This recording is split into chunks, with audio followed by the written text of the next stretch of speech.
ایمان مفصل میں ایک حصہ تقدیر کے بارے میں ہے کہ والقدری خیرہ و شرہ من اللہ، تقدیر اچھی اور بری اللہ کی طرف سے ہے۔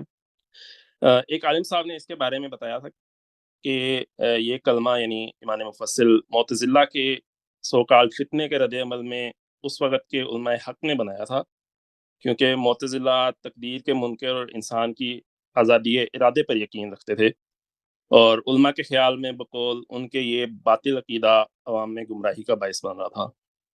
تو سوال یہ ہے کہ اگر کوئی شخص تقدیر کی بجائے معتزلہ کی طرح آزادی ارادے پر یقین رکھتا ہے تو کیا آپ اسے تنبیہ کریں گے کہ وہ اسلام کے ایک بنیادی ایمان سے انکار کا مرتکب ہو رہا ہے، یا بالکل کہ آزادی ارادے پر؟ مذہبی نہیں ہے، اس کا تعلق ارادی خیر و شر سے نہیں ہے۔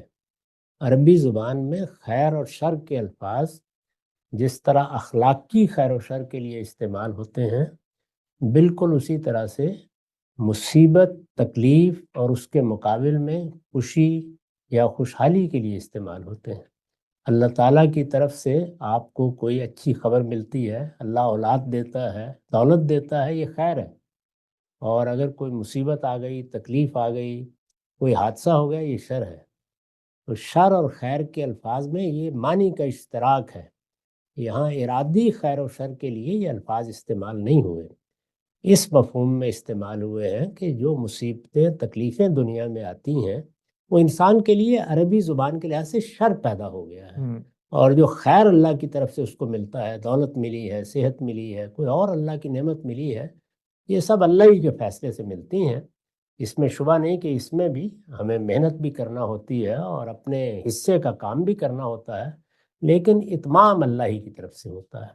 یہ ایمان کا تقاضا ہے۔